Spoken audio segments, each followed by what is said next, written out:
Merry Christmas Eve to everybody. Today is Christmas Eve. We're actually live on Bible class here at a little later time because our two services had come together, the early and late service at 10 o'clock. And so we're after that. But we're glad to be here. And we're going to go ahead and address something very relative to today, Christmas Eve, and Christmas being tomorrow, where we celebrate Jesus' birthday.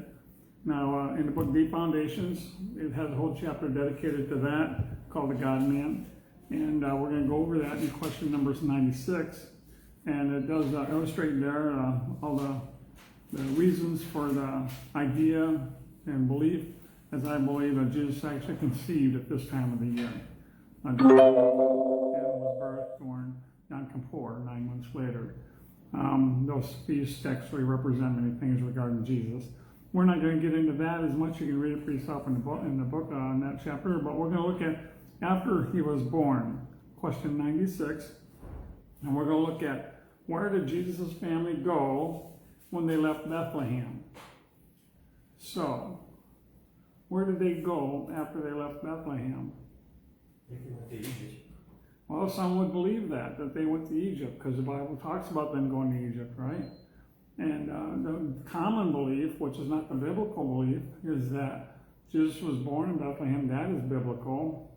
But then the traditions take over after that and bring the wise men in along with the shepherds and have Herod killing babies and everything while Jesus is in Bethlehem. That's not biblical.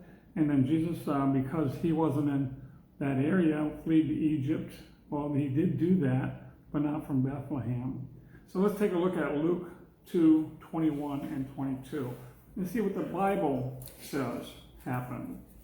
And it's different than our traditions, so we'll see that there's a number of things that are different from our traditions, and actually the Bible is accurate and has reasons for all these things. Just like Jesus had a reason for his birth at this time of the year, his conception this time of the year, I'm saying, his birth during Yom Kippur, his death during Passover. These feasts represent his life and events of his life and events of prophecy to come. So let's take a look at the actual history of Jesus' story. So let's look at Luke 2, 21 and 22. Let's read that. Luke chapter 2, 21. 21 and 22. And when the 8 days were accomplished for the circumcising of the child, his name was called Jesus, which was so named of the angel before he was conceived in the womb. And when the days of her purification according to the law of Moses was accomplished, they brought him to Jerusalem to present him to the Lord. So the answer is Jerusalem. Jerusalem is where they went. Yeah. Okay. That's what the Bible says. And it was after Mary's purification. And it was according to the law of Moses. And the law of Moses, they knew by heart, the Jewish people at that time. They had it pretty well intact in their mind, and they would be rehearsing it during different times what you need to do for different situations. They had a major sacrificial system installed by the law of Moses. But there was reasons for their being going according to the way that they did things, and they were doing it because of the law of Moses, which they honored. And we see that in what happened. We can see the timing of it in Leviticus 12. So let's turn to Leviticus 12. We're going to look at a few verses in Leviticus 12. So keep your finger there, but we're going to look at them a few verses at a time so we can actually digest and see what's going on here. So now Mary had Jesus, her firstborn son. She was a virgin, miraculous birth. And then they would go through this very purification process. Mary would go through this, and it records it here. So let's go ahead and read Leviticus 12, verses 1 and 2. And we're also going to read verse 4. We're going to read verse 3 in a little bit. But verses 1 and 2, and then we'll read verse 4. The Lord said to Moses, "Say to the Israelites, a woman who becomes pregnant and gives birth to a son will be ceremonially unclean for 7 days, just as she is unclean during her monthly period.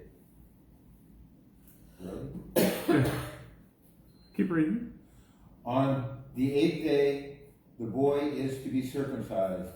Oh, read chapter, verse 4. Was that 1 and 2? That was 2 and 3. I Oh, believe. read 1. Go ahead and just read 1 and 2 to start with. All right, we'll start over. The Lord said to Moses, say to the Israelites, a woman who becomes pregnant and gives birth to a son will be ceremonially unclean for 7 days, just as she is unclean during her monthly period. Now read verse 4. Then the woman must wait 33 days to be purified from her bleeding. She must not touch anything sacred or go to the sanctuary until the day of her purification are over. So she's not to go to the sanctuary or do anything but be going through this time. If you add those numbers together, you find it's 40. So for 40 days is a time of purification. So it was in Bethlehem for 40 days, according to this. And it was 40 days at that time. 40 is an interesting number in the Bible. It's a number of transition. For instance, the rebellious slaves were in 40 years in the wilderness, changing from being a rebellious slave mentality to being obedient conquerors when they entered Jericho.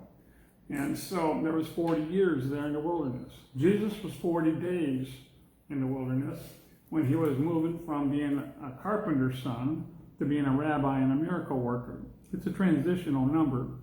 This is a transition for the woman's purification. And so basically after 40 days, she would go into the temple. We're going to look at that in a minute, but let's look at Leviticus 12:3.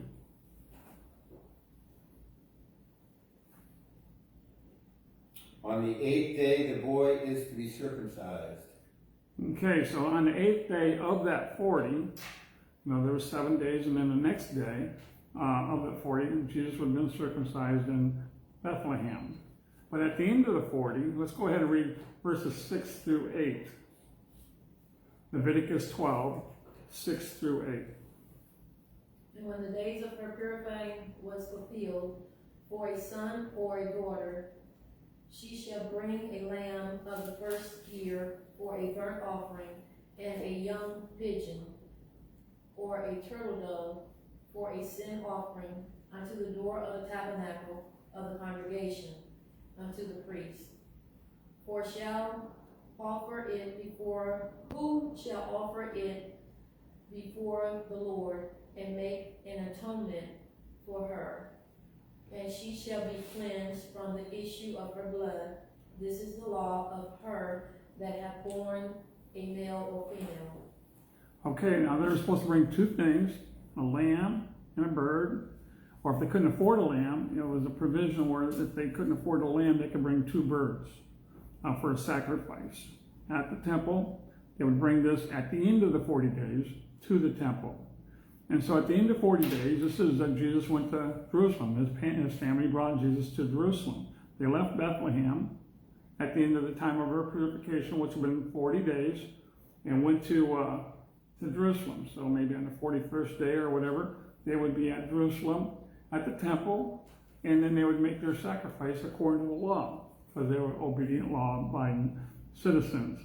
And let's look at Luke 2:22, and we'll see what Mary and Joseph did after they left Bethlehem and they went to Jerusalem. When the time of their purification, according to the law of Moses, had been completed, Joseph and Mary took him to Jerusalem to present him to the Lord. So they took Jesus to Jerusalem to present him to the Lord. That's one thing they did. And then a second thing they did was in 23, the next verse. Let's go ahead and read that. As it is written in the law of the Lord, every firstborn male is to be consecrated to the Lord. I actually got verse 24. That's what there's addition to the dedication of the firstborn, Jesus being the firstborn. and there are many rights that go with being the firstborn, being a priesthood after the father, etc. So, and they did that. They was bringing Jesus to be dedicated, and but they was also doing 24. Let's go ahead and read that. And to offer a sacrifice in keeping with what is said in the law of the Lord, a pair of doves or 2 young pigeons. Okay, so what they did was 2 birds, pair of doves or pair of pigeons, and so they obviously, in this case, didn't have the money to buy the lambs. So basically, they offered 2 birds, and according to the law of Moses, and that was fine, and that's what they did there in the temple. While they was at the temple, Simeon came, Anna came, and they prophesied over Jesus and said great and interesting and terrifying things, some of them. And we see that in Luke 2:33. Let's go ahead and read Luke 2, verse 33, and their response, what was going on at the temple. It wasn't just a quiet, private little meeting. It was a kind of a big ordeal. And Joseph and his mother marveled at those things which were spoken of him. So they were marveling at what was going on right away. Jesus is 41 days old, say about 41 days old now. He's in Jerusalem. He left Bethlehem. And so the next question in our workbooks, 97, would be, where was Jesus living 3 months after his birth? Did he go back to Bethlehem? Did they stay in Jerusalem? Or where was Jesus living? Nazareth. Nazareth is right. And we see that in Luke 2 again. And let's turn to verse 39. 2:39. Chapter 2, verse 39, yep. And when they had performed all things according to the law of the Lord, they returned unto Galilee, to their own city, Nazareth. Okay. So Jesus, when he was 3 months old, because it didn't take him 2 months to get to Nazareth, or a month and a half to get to Nazareth, was back in Nazareth. So as a very young child, Jesus would be back in Nazareth at his hometown. That's where they came from. That's where they lived. That's where their home was. They had no reason to stay in Bethlehem. They had no place to stay in Bethlehem. No place they'd call home, and no reason to stay in Jerusalem except for to perform the laws, the act of the laws that was provided by Moses, to offer the sacrifices, to dedicate Jesus, and to hear prophecies and stuff that were spoken. And marveled at those things right off the bat. The wise men weren't there, no mention of them, right? They weren't there at that time. They didn't come to the manger. And we're going to get into that. Probably we're going to address that next week, I believe, because it's kind of a long thing. We'll address what the star was. The Bible is fairly clear. I believe it's very clear regarding the star. And we're going to get into that. But right now, questions? So like, right now here at this verse, at some time point in his life, they went to Egypt. They did. To leave Herod. They did do that. And it doesn't say anything about that in Luke. But it says, I think in Matthew it says, after Jerusalem, No, it doesn't say after Jerusalem. You can read it. We're going to address that next week. Okay. It does say that they went to Egypt after the wise men came. That's the after. After the wise men left, they came and left. They went to the house that Joseph had built for Mary. And the wise men came to that house in Nazareth, their hometown. We just read, they went to Nazareth from Jerusalem, from Bethlehem. So from Bethlehem to Jerusalem, which is 5 miles north. So it's on their way back home anyway. So they went to the main temple of the whole place. It wasn't just the local synagogue. And they went to Jerusalem's temple, the main temple there, and dedicated Jesus. And then on their way home to Nazareth, which is some distance. So it's a good 60 miles if you have bird flies. And so much further as the paths and the mountains would go. Jerusalem, by the way, is always up. So they're always going up to Jerusalem. Whether you're going north, south, east, or west, you're always going up to Jerusalem. When we think of up, we're thinking north. Well, a lot of things that we think are not, they will mislead us when we read the Bible. Because when they say they went up to Jerusalem, well, they went up to Jerusalem from Bethlehem, and they were going north, so that's good. But when they went up to Jerusalem going south, that's still accurate, because they're going up. Jerusalem was on a high hill. And and they're not thinking so much of east, west, north, and south. They're thinking terrain. I got to go up to Jerusalem. I got to go up that mountain. So that's why they refer to that as going up a lot of times. Just like they're going down to the sea. So they're going down to Capernaum, which is lower than where Nazareth was. And so they went down to Capernaum. It wasn't south of there. It was actually a little bit north and mostly west. But nevertheless, we're going to look at something here. I'm going to read a quote from the book Deep Foundations right here. And I think it's a good quote to keep in mind thinking about some of these things. And regarding this situation, regarding traditions, some traditions are good and illuminating. And we're going to look at one, a Jewish tradition. And it helps us to see things a little bit and clear things. And so I'm going to read this quote here from the book. It says, "It was Jewish tradition that between the proposed..." Any other questions regarding that before we go there? So we're going to get into that though. And but right now we're going to conclude this right here. It was Jewish tradition that between the proposal and the wedding, the man would build a special place for his wife. I'm sure Joseph was excited about building their home and anticipated the day when Mary would join him there. After the bridal chamber, called a huppah, pronounce that wrong probably, was finished, the father of the groom would set a wedding date. I believe, and their engagement was very strong. It wasn't like today. Give you a ring, we're engaged to get married, but maybe it'll happen, maybe it won't. No, their engagement was as strong as the weddings back then. So you was betrothed, you was engaged. The wedding hadn't happened yet. You weren't really joined to the family yet, but you're in covenant. So that's the case with engagement. So where was I? So it was a place that they would build, the groom would build, called a huppah. When it was finished, the father of the groom would set aside a wedding date. I believe there's an exciting spiritual picture behind this tradition. If you search Jewish bridegroom or Jewish wedding traditions in Bible times, you'll find many interesting details that parallel our salvation. The key elements are that Jesus came to earth to initiate a way for us to join his family, the engagement covenant. Now he's in heaven preparing an eternal home for us there. Let's take a look at that in John 14, verses 2 and 3.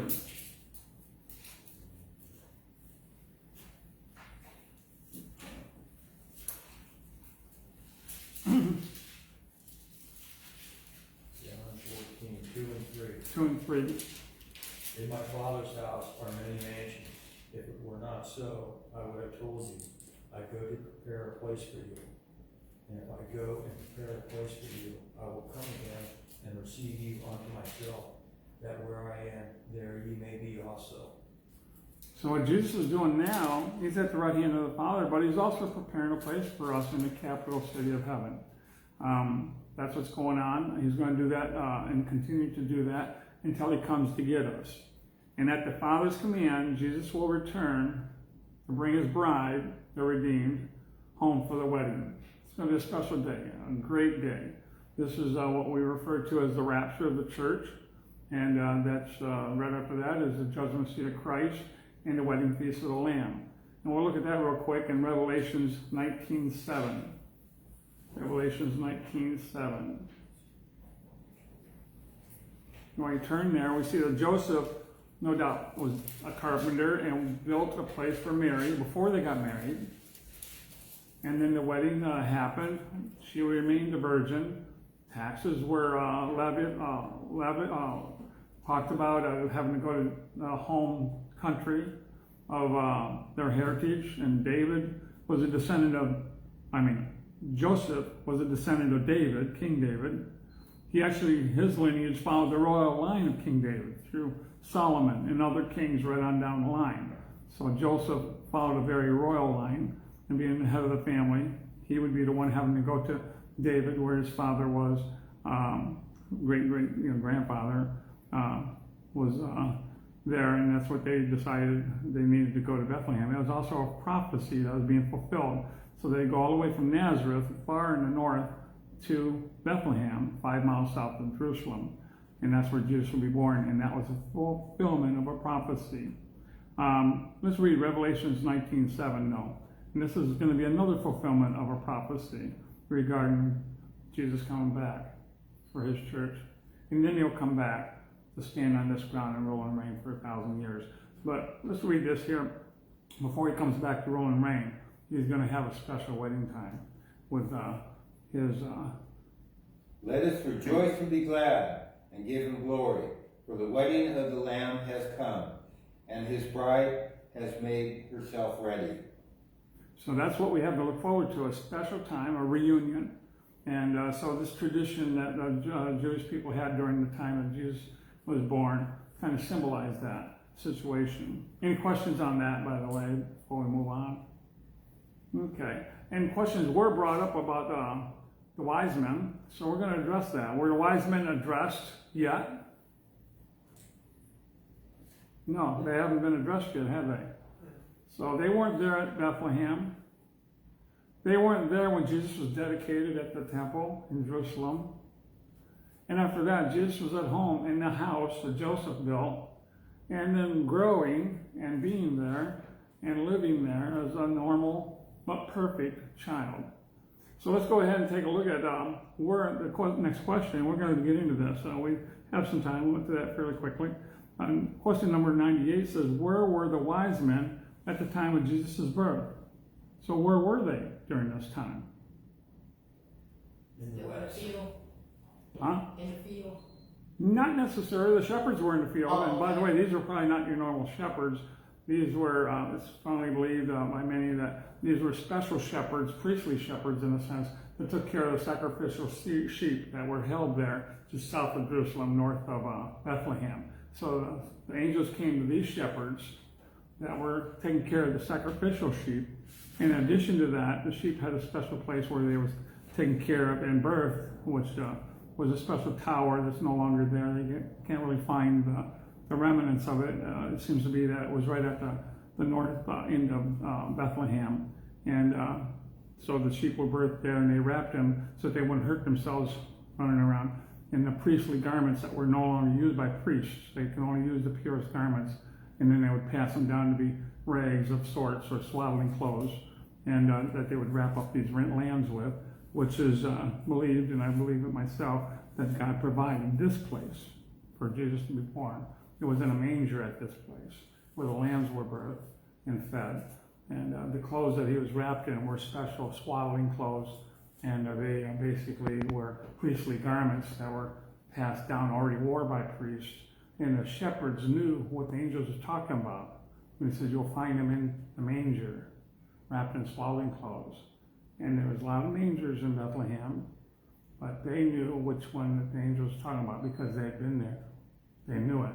And the shepherds would go there that night right away and find him there. So it all comes together. We'll see that later in eternity, all the verifications of all these things. But everything has significance in the Bible and the time and everything. And so where was the wise men, did we say? When Jesus was born at this time? In the west. They were far away, not in the west, because in Jerusalem, the west would be Oh, they were in the the east. sea. All the way to the east. They were in the east. That's right. They were actually far away in the east, in the Orient, you might say almost, or something. But that's the direction of China. So they were not as far as China, I'm sure. But bottom line is they were in the east. That's where they were. So we couldn't define the word east, though. We think of east as strictly being like we're on the east side of the United States. So we're in the east. California's in the west. They were in the east, and they were east of Jerusalem. And so, the next question in 99, define the Greek word translated as east. Because when they looked at the star and they talked about it, what did they say? They seen the star in the east, right? Now, some may, and so you could say they seen the star while they were in the east. But that's not the phrasing of their statement. The phrasing of the statement was, we seen the star in the east. So it's like they're looking east, which means they're looking away from Jerusalem if we take it on our thinking of which direction east was. But we'll see that there's an exception to that. And so in reality, they were not looking at the direction of east when they seen the star. But to understand this, and that their phrasing would be accurate and actually more descriptive than we realize about the star that they seen, and would see again and would direct them right to Jesus' house, which is interesting because no star in heaven is going to do that. And so it wasn't an astrological star, wasn't a sun or a moon or a meteor or anything like that. Those things are all ruled out if you read the whole story. And so bottom line is what it is here. First, understand the word east. Does anybody know what the word definition in Greek and used also in Hebrew for the word east is? Orient? No, it wouldn't be the Orient. They wouldn't even have a clue about the Orient in many cases. I was guessing. He was guessing good. Yeah, the Orient was east of them, so we mentioned that that is east as a direction. But let's look at Isaiah 45:6. It gives us one of the points, and I'll give you the actual definition of the word east was the rising of light. And they're told, Where does the sunrise come up? What's direction? East. out of the east. Does the sunrise always come up in the east? Yes. Yes, basically it always comes up in the east. Therefore, when they're talking east, they're talking sunrise, which is accurate. We use that if we don't have a compass and stuff like that. Oh yeah, the sunrise up there, that must be east, so therefore this must be north, that's west, etc. So it kind of gauges things. Oh, that's sunset, that must be west. Okay, then I know which way, since that's west, then that must be north. So we use the sun even today if we don't have anything else to navigate by. Have no idea where we are as far as which direction things are. And that's what they did back then. And they always used east. The word east was considered sunrise, where the sun comes up. And Isaiah says that twice, and we'll look at that in verse 45:6. Let's look at Isaiah 45:6. That they may know from the rising of the sun and from the west that there is none besides me. I am the Lord, and there is none else. Now Isaiah is actually quoting God here, saying, I am the Lord. Well, Isaiah wasn't saying he's the Lord. He's quoting God. And he's saying, God's saying here, from the rising of the sun to the west. So he's contrasting the rising of the sun east. The same as us is when we say from the east to the west. And so it's like if you want to say, sin is removed as far as the east is from the west. Well, it's the same statement, basically. That happens at the judgment seat of Christ, was when that actually happens. Until then, we will see all things revealed, and then the old man will be removed. All sin that is attached to him, because all sin is attached to him that we do, will be removed as far as the east is from the west. But this is saying the rising of the sun to the west. Saying the same thing.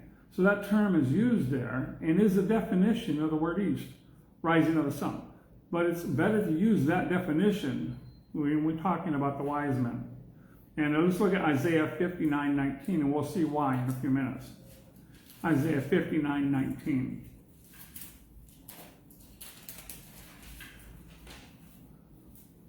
From the west, men will fear the name of the Lord, and from the rising of the sun, they will reverse his glory. For he will come like a pent-up flood that the breath of the Lord drives along. Okay, and once again here we have from the west to the east, or from the rising of the sun. From the west to the rising of the sun. So there's verified again with a witness, but that is a good definition for the word east. So where was Jesus' unusual birth star located when the wise men first seen it? What do you think? What did they say? They said it was in the east, right? It was at the rising of the sun. So, but the problem is that in reality, for them, it would have been west. And the reason is because what was the star? Any clues as to what the star was, actually? If it wasn't a burnout sun, a burning sun, or meteor, or shooting star, or whatever, then it wasn't, then what was the actual star? A light from God. Well, you could say that, but more specifically, what was it? Angel. There you go. An angel? It was, and we're going to read that. Luke 2, let's read Luke 2, 8 through 15. And we'll see what this light on the horizon was, because that's what the word east is, and that's what they said they seen, was a light on the horizon. In this case, the light was on the western horizon where Jerusalem was, where Bethlehem was, where the shepherds were between Jerusalem and Bethlehem. There was a light that started there, caught their eye, and then grew there like a rod, like a shooting star. But it didn't go anywhere. And then all of a sudden it shot off into heaven. That's what caught their attention. That's what made it look like, what was that? Did you see that? I can't believe I just seen that. And it stayed there for a while. And then it shot off. And they wondered, what is that? That's got to be a sign. It's got to be a sign from God. It's on the horizon. It's a light on the horizon, which is different. The term east is light on the horizon. But in this case, it was on the western horizon. There was a light rising off the horizon. And what was this light? We can see this light right here. Luke 2, verses 8 through 15. Let's go ahead and read that. And there were in the same country shepherds abiding in the field, keeping watch over their flock by night. And lo, the angel of the Lord came upon them, and the glory of the Lord shone around about them. Now let's stop there just for a second. We'll continue reading. The glory of the Lord shone around about them. Now the angel's there. He's standing on the sky above the shepherds. And the glory and the light. That's why they can see him. I mean, it's night. I mean, you're not going to see very well an angel if he's not lit. And they're going to catch his attention. And the whole glory of the Lord. Glory is associated with light or spotlight. So the glory of the Lord shined around the angel and all around the ground. And it was just illuminated this area. So there's a light there. And it started with one angel. And then it grew from that to a multitude of angels, countless number of angels, lighting up the whole sky in a very miraculous way. And that was a light that the wise men could see hundreds of miles away in that dark. We mentioned the darker it gets, the more you see the light, where the light is. Well, that's what happened on this dark night. All of a sudden they could see a light all the way over in Jerusalem. So bright that it was starting to form a rod, starting to form a line straight off the horizon. And it caught their attention. And this is the light right here. This is an angel. And it can be proven by reading more as we see this light reappears to the wise men later. Let's go ahead and continue to read there. But we're looking at the shepherds now when they first seen this light. And lo, the angel of the Lord came upon them, and the glory of the Lord shone round about them, and they were so afraid. And the angel said unto them, Fear not, for behold, I bring you good tidings of great joy, which shall be to all people. For unto you is born this day in the city of David a Savior, which is Christ the Lord. And this shall be a sign unto you. Ye shall find the babe wrapped in swaddling clothes, laying in a manger. And suddenly there was with the angel a multitude of the heavenly hosts, praising God and saying, Glory to God in the highest, and on earth peace, good will toward men.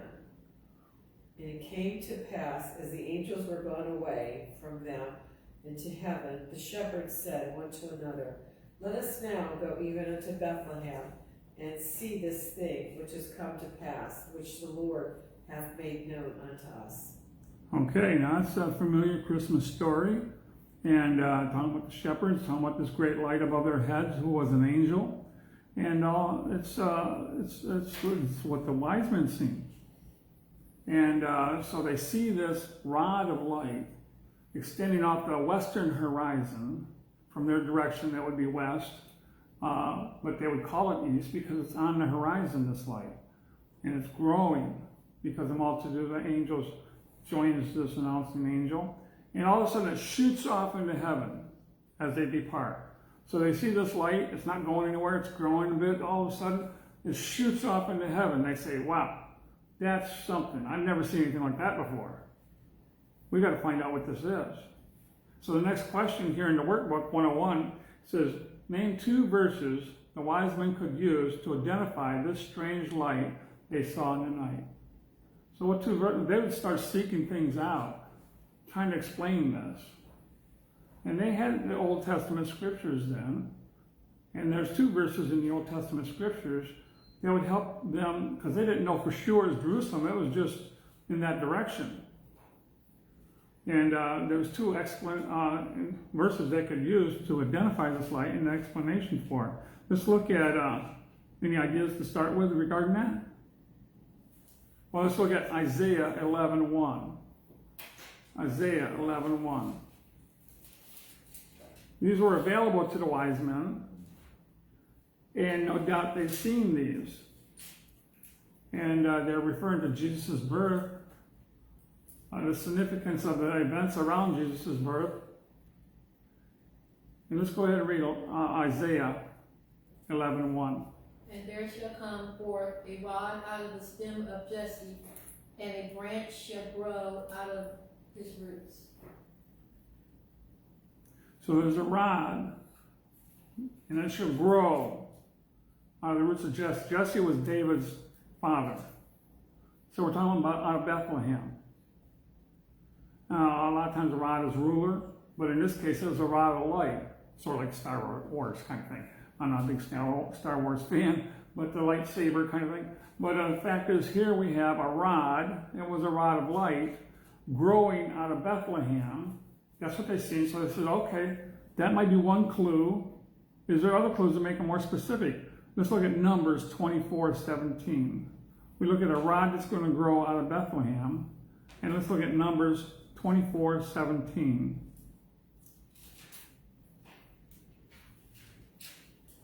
Rod or a scepter could be referred to, which is what a king would have. I shall see him, but not now. I shall behold him, but not nigh. There shall come a star out of Jacob, and a scepter shall rise out of Israel, and shall smite the corridors of Moab, and destroy all the children of Seth. Okay, so let's read that first part once again. And notice that there's a star. There's the word star that they used, coming out of Jacob. Who's Jacob? It's David's great-grandfather, coming down in ancestry. It would be Jerusalem, in Bethlehem area. This star is going to come out of that area, referred to as a star, and a ruler. So let's read that verse one more time, just the first part. I shall see him, but not now. You see that they're going to see him, but not now, because they got to prepare, and they finally figured out what's going on. It didn't happen overnight, probably. Go ahead. I shall behold him, but not nigh. There shall come a star out of Jacob, and a scepter shall rise out of Israel. Okay, here we have a star coming out of Jacob, and a scepter coming out of Israel. Star shines, right? That's the only way we can see a star is if it's shining. So it's bright. The scepter is a rod, just like we've seen in Isaiah. So here you have a bright, shining rod coming out of Israel. So here you have this bright, shining rod revealing that there's going to be a king. There's a special king coming out of Israel. So they want to go check out this king. They want to go worship this king, honor this king. They're going to bring him gifts. So they're preparing. And they're preparing not only for the gifts of given to him, but also protection for their journey. And who's going to go, what they're going to do, where they're going to stay, how they're going to get there. So all these things take place. And that's how they can actually realize that they are going to go to Jerusalem to see a king. And they go there and they get to Jerusalem, and there is a king there, King Herod, who's crazy and killing people in general. His own family he killed because he's actually very nervous about losing his throne. And he hears about a new king, and so obviously he's going to want to check that out. And he calls them in, and he asks them about that. So Jacob was who? Jacob was actually Israel. His name was changed from Jacob to Israel. So the same person as Jacob is the same person as Israel, who the nation is named after. So this is actually Israel.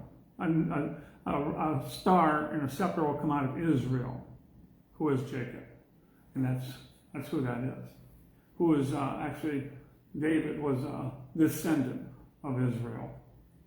So that's where it comes from. That's where it's located. That's what they've seen. These two verses actually talk about a rod, a star, a scepter, a king coming out of Israel. coming out of Bethlehem. And then it shot away in the heavens. We see let's look at Luke 2:13 through 15.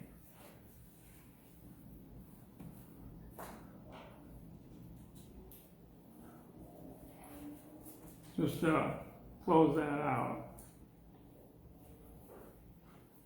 Luke 2:13 through 15. Yeah. And suddenly there was with the angel a multitude of the heavenly host, praising God and saying, Glory to God in the highest, and on earth peace, goodwill toward men.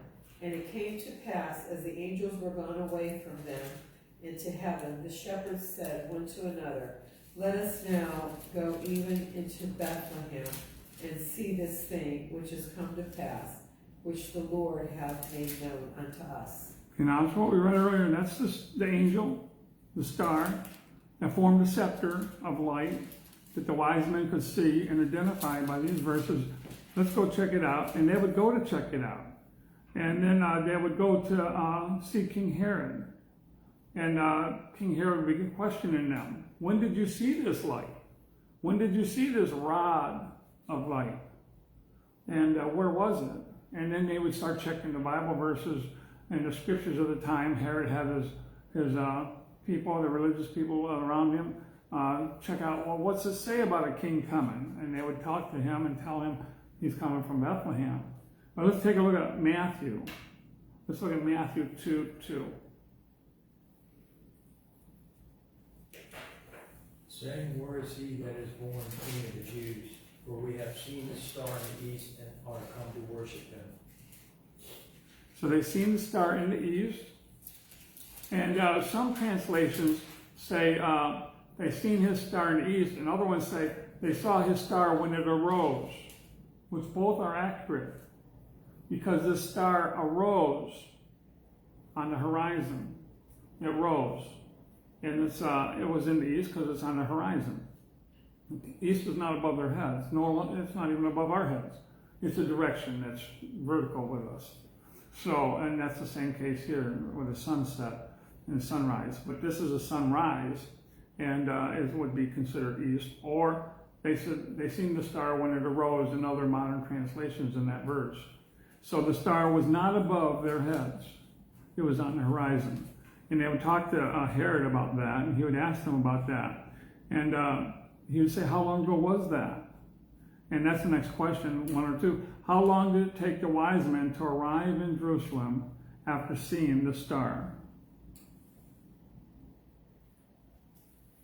I have 2 years. 2 years is right. That's a long time. How long had Jesus been living in Nazareth by then? Nearly 2 years, right? Yeah. How old was Jesus by then? I think 3. Not quite, because the birth star was his birthday. So when the angels arrived, they were announcing his birthday. And they said it was, and we're going to read that. Let's look at Matthew 2:16. They said it was 2 years from his birthday. Now, it's not necessarily to the day, but it's not 1 year, and it's not 3 years. It's roughly 2 years. So he's 2 years old, roughly. He's talking. He's walking. So let's take a look at Matthew 2:16.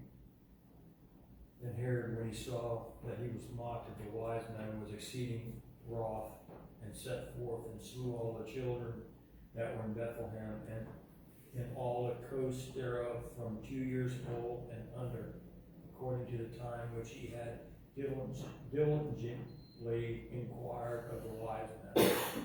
So he used this number 2 years and under to slay all the children in Bethlehem. And by the way, it says the coast, so they slew the children all around Jerusalem, and north and Ramah as well, it says in the Bible. So it was a lot of people, a lot of kids were being killed. And from what time? 2 years and then 2 years. And it says 2 years was according to what he diligently. That means he just didn't nonchalantly, 2 years, okay. Was it 2 years or was it 1 year? What was that? No, he diligently inquired of them. Exactly. What can you tell me? Every detail. I don't want you to leave anything out. I want to know exactly what you're seeing, exactly when that was. And he says, according to that time is what he set out his death decree. And it was at 2 years. It was 2 years ago. Let's read that in that one more time where it says that. Matthew 2:16. You'll see that it says that towards the end of the verse there.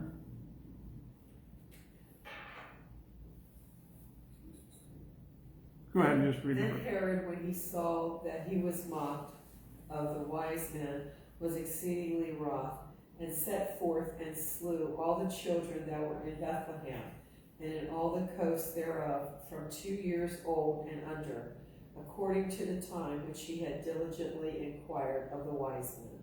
So this is 2 years, according to 2 years, and now he'd go under just to catch a little bit, no matter what.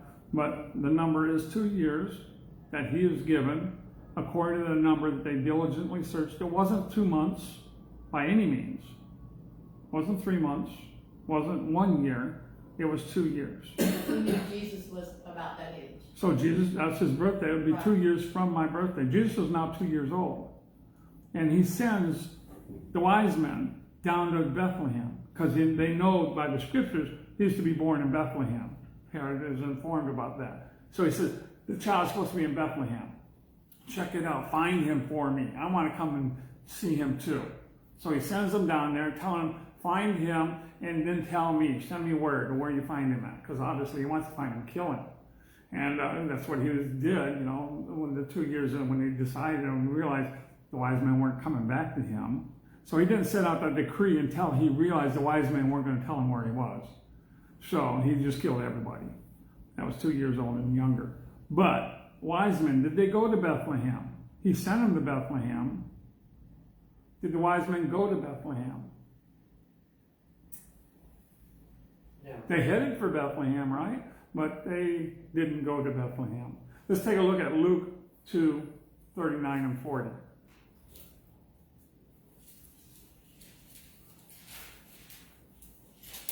I think they went home a different way, didn't they, or something like that, 39? That would be later. Yeah. Luke 29 and what? And 30. Luke 2:39 and 40. We're going to look at, see that, did the wise men find Jesus in Bethlehem? Was Jesus in Bethlehem? We're going to go there first, and then we're going to look at another verse. But 39 and 40, we've seen this before, but let's go ahead and read that. When Joseph and Mary had gone no, I don't think that's the right one. When Joseph and Mary had done everything required by the law of the Lord, they returned to Galilee to their own town of Nazareth. And the child grew and became strong. He was filled with wisdom, and the grace of God was upon him. Okay, so they were in Nazareth. Jesus was in Nazareth. So the wise men had seen Jesus, but Jesus wasn't in Bethlehem. So they didn't see Jesus in Bethlehem because Jesus, as we just read this earlier, had left Jerusalem to go to Nazareth back when he was, 2 months old at most. And so he's in Nazareth, been there for 2 years by now, nearly. And the wise men are going to go find him. And so how can they find him way up in Nazareth when they're pointed the wrong direction? They're pointed south when he's north. And so how would they find Jesus, possibly, to give him the gifts they brought to him? Any ideas? It was the angel, the star. The star, who was an angel, that's right, appeared to them. Let's look at Matthew 2:9 through 11. And this is why we know it's not a star in the heavens, because of multiple reasons. They recognize this star, number one, as a rod of light standing on the horizon. The horizon, if you're outside, you can see, is where the sky meets the land. And this is where the angel looked like he was standing. Now, he can be very close to you and still stand on the horizon. And they seen this angel of light, which was God's angel. It wasn't the devil, who's referred to as an angel of light as well. But nevertheless, this was God's angel. May have been Gabriel, I don't know. But nevertheless, he was actually standing on the horizon. They recognized him as a rod of light. And he redirected them. Now, they're on the road south towards Bethlehem. They may have very well been in the very same place where the shepherds seen the very same angel. And then the shepherds went to Bethlehem to see Jesus. In this case, the angel is directing them differently. Let's look at Matthew 2, verses 9 through 11. After they had heard the king, they went on their way, and the star they had seen in the east went ahead of them until it stopped. Now, just to mention right there, now the star they seen in the east, now they were in the east, but now we're looking at the star referred to the star in the east, and that's a star on the horizon. So that's what we got to keep in mind. When we see the word east, it's actually the light on the horizon. So that's what they seen, and all of a sudden they was greatly rejoiced. So let's go ahead and pick it up and go ahead and read from there. Okay. Until it stopped, the star. And then it says, over the place where the child was. When they saw the star, they were overjoyed. On coming to the house, they saw the child with his mother Mary, and they bowed down and worshipped him. Then they opened their treasures and presented him with gifts of gold and incense and of myrrh. So here we have the star. They recognized him, rejoiced in seeing this rod of light standing on the horizon, star in the east. And all of a sudden, it's not going south. It's redirecting them north to Nazareth and goes around Bethlehem, goes around Jerusalem most likely, and brings them all the way to Nazareth. And then this star stands right on the roof. Now, if you're standing at the front of the house, the roof of the house is the horizon. That divides the land from the sea there, or land from the sky there. So basically what you have here is an angel then stands on the very house, probably right over top of where Jesus was inside the house. And he's a 2-year-old boy. And the wise men go in to see him. And then after they see him, they give him gifts, which provided funds for them to go to Egypt, which we're going to get into, I think maybe next week. They go to Egypt, and we're going to finish this up a little bit next week as far as that part goes and start the next chapter in the book.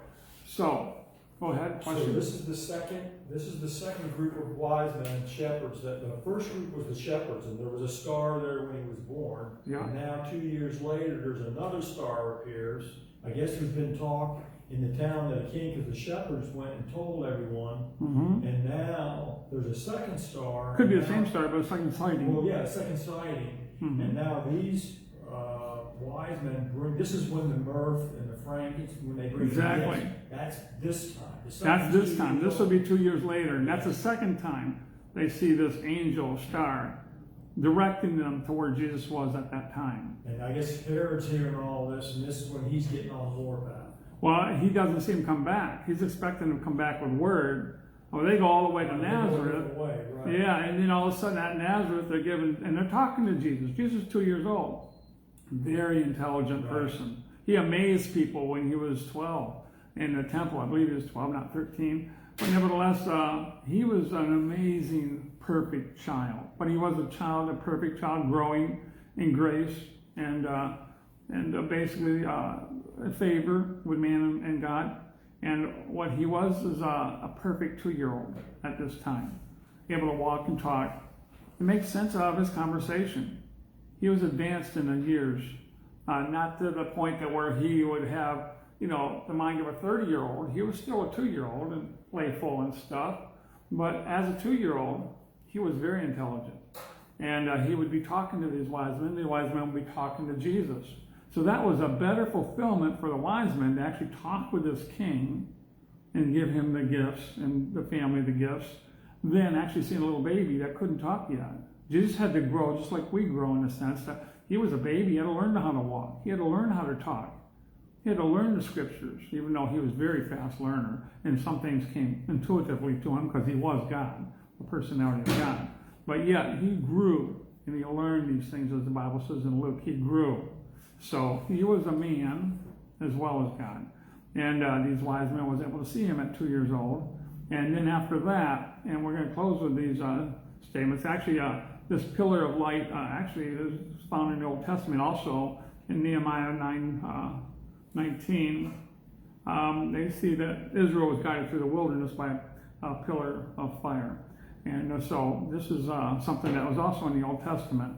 And so it's interesting that it reoccurs here in a sense, but people don't recognize it most of the time, directing rod of light. But nevertheless, what happened here was the wise men, after they seen Jesus, was warned in a dream not to go back to Herod. So they went back another way. And then Joseph was warned in a dream, take Jesus and go to Egypt, because Herod is going to seek the child to kill him. And so they actually, by night, so they wouldn't even, neighbors wouldn't even know which way they went. Joseph right away woke up and packed up the family and said, we're going to Egypt. How could he afford to go to Egypt and live there for a few years? Well, the wise men just give him gold, frankincense, and silver. They give him riches. Myrrh, sorry. But good, thanks for correcting me. I want to be accurate. But yeah, so I'm not thinking too much of stocks, gold and silver, I think. But nevertheless, bottom line is they have been doing this, whatever. But the bottom line is that what we have here is gold, frankincense, and myrrh, which all are significant. But the gold would pay for their way. And so they would go to Egypt at that time until Herod had died. Now, right after this, and they had gone to Egypt, Herod had killed everybody in Bethlehem from 2 years and under, because this was a time frame. This is probably a month after he'd seen the wise men. He might have realized, by now they should have been back. Where are they at? Maybe it wasn't even a month. Maybe he went to seek them, and find out they're not here. They left. They never got here. Whatever. Where did they go? Well, we're killing everybody in this area to start with. And then we'll start seeking all the lineage of David, because we know that they were here because of the taxes, and their line of David was here. And so they start killing all these kids from that age, especially the kids in the line of David. And maybe everybody, but maybe just mostly that line. Nevertheless, Herod started a warpath on children. And so Jesus had left with his family, and they would actually, Herod wouldn't have no limits. He would start asking, where did the wise men go? Where's all the family of David at? Where's all these kids that may have been born during that time? I want to know where they're at, because we're going to exterminate them. And so he was on a warpath, and that's what happened while Jesus was in Egypt, and the wise men went home another way.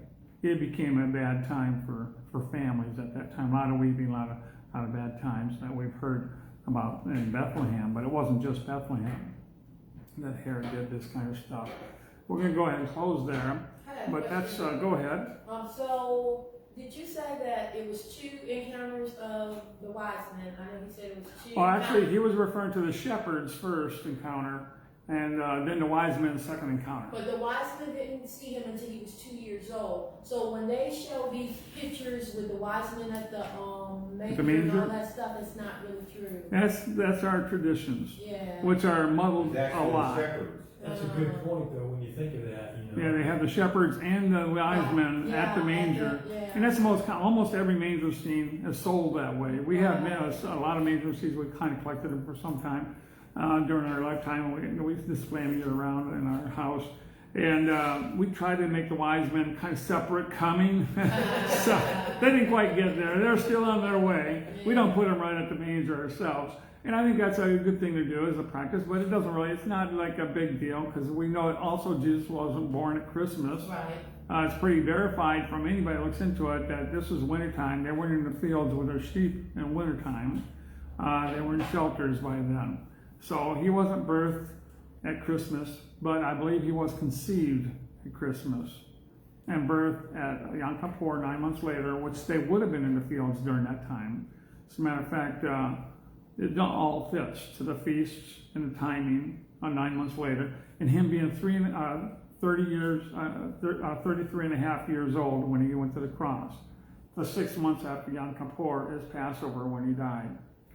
So he was 33 years, and 33 and a half. He had a 3.5 year ministry, is referred to, and from his baptism. He was baptized when he was about 30, which means he was just about to be 30, which is within a month of him turning his birthday at 30. I believe it was August he was baptized. Went to the wilderness, had his birthday in the wilderness, probably put on the temple top at Yom Kippur, and Satan tempted him to be cast down, and the angels would catch him up during the feast of Yom Kippur while he's in the wilderness.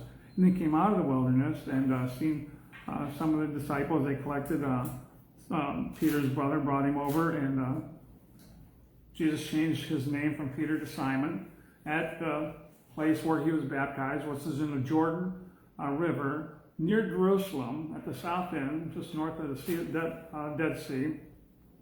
And that's where Peter's name was changed. But the miracle about filling Peter's boat didn't happen until sometime later, until Jesus actually went north from after he was baptized and collected his disciples that were there and started to collect them on the way. He went up to Nazareth and then to Cana, where the very first miracle that he performed, turning water to wine. We talked about that. Wine's fruit of the vine. And he was introducing a new covenant that he was about to do. But nevertheless, then they went to Capernaum. And at Capernaum, after that, the first miracle, is where Jesus actually filled Peter's boat with fish, because he was a fisherman. He lived near Capernaum. He was born near Capernaum, lived in Capernaum, which is on the north end of the Sea of Galilee. So these are two completely different areas where Peter's name was changed down here, and then his miracle happened up there, because I enjoy this movie series called The Chosen. But they're still, it's a good series, but they actually they're a little mixed up there on the first miracle and stuff, and I think they actually depicted Jesus very well in that movie, though. His personality and stuff, personally, I think that is most accurate. But nevertheless, things actually did fall into place, and he was actually had his miracles there in Capernaum, lots of them, and after the wedding feast in Cana, and there was where Peter was actually financed, so he could go full time with Jesus, financed to provide for his family, so with a boatload of fish. But nevertheless, so all these things take place. Jesus' life actually is in order. They're all little pieces that we put together, and sometimes from different perspective at different times, and people do say things out of order sometimes when I'm remembering as it occurs to me. So sometimes it's hard to realize how things are put into place. But in reality, and it's very easy to see, the wise men didn't come to the manger. They went to Nazareth. And they didn't come to a stall, where the animals was. They came to a house. And they seen Jesus in his house. And it was 2 years later. And so our manger scenes are off. But as long as we're thinking about God, that's a good start. But then when we find our thinking and realize the facts, how they really are, it actually helps us realize there's more significance to a lot of these things than what our traditions reveal. And so as we find out the significance, we'll find out that God has intricate plans, not just throw it out there, well, I think this is a good whimsical idea. No, God has specific plans for each one of us. They're very specific. He has a plan for all of us. The devil also has a plan for all of us. We can choose which one we want to go with, and we will actually suffer or be blessed according to who we follow. And so the devil is the author of deception. He loves to deceive, and part of his deceptions is partly in the deceiving the Christians about, all these things in the Bible. And that's the reason why people say, well, it's not true, it has contradictions. The Bible has no contradictions. It has a few mistranslations. It has a lot of misrepresentations, a lot of bad teaching. But the fact is, when we get the truth out there, we see it all fits. There's no contradictions. And God is able to preserve his truth because he's God. And so, any questions on that? I think when you read the first four Gospels and you read the time frames, you read Matthew, Mark, and Luke, and John, you read them, side by side, a lot of the gaps completely just fill in. A lot of them do. Right. And actually, I did that in the book on just the last day, Resurrection Day, and how all four Gospels address Resurrection Day. Exactly. But it can be confusing. Mary went there several times before sunrise. Right. Mary Magdalene. And the first time was by herself, second time with Peter and John, the third time was with Jesus' mother Mary. This is all before midnight on Saturday night, our Saturday night. Jesus arose, he said, between sundown and midnight, because it was on the third day he arose, and it was after 3 days he arose. These are both true. When it's after 3 days, a Jewish sundown is the end of the third day, and it's during the third day, because a Gentile day ends at midnight, in the middle of the night. So here, during that time, it would be a 6-hour difference because the spring equinox is at that time. And the bottom line is that Jesus told us the time frame he would arise. And reading the Gospels, you realize that these people all came to the tomb shortly after the Sabbath, the Saturday Sabbath, the high Sabbath was Passover. He was in a tomb day and night Passover, day and night Friday night, which is our Good Friday we celebrate, which would have been during Passover time, the Feast of Unleavened Bread. And that's not a time they put people on crosses. That was the time they celebrated coming out of Egypt and ate unleavened bread. And then Saturday. And after those 3 Sabbaths were completed, Mary right away went to the tomb shortly after sundown. She was the first one there. She couldn't wait. She wanted to get there and pay homage, honor, and weep in a sense for Jesus. And she went there and found it was open. So she went and told Peter and John. And then things transpired from them. The people that were guarding the tomb had left by then because it had shaken, come open, some passed out. But anyhow, that's all in the book, and it's all lined up, reason why all these things come together. But they are confusing when you read them, because they don't come together like we read a history textbook, this happened, and this happened, and this happened. So you have to read them and then put the stories together. In light of the bigger picture, then this must have been where this fits, because the bigger picture doesn't fit anywhere else. So anyway, any other questions regarding those things? So, well, God bless you all. Merry Christmas. Have a good day.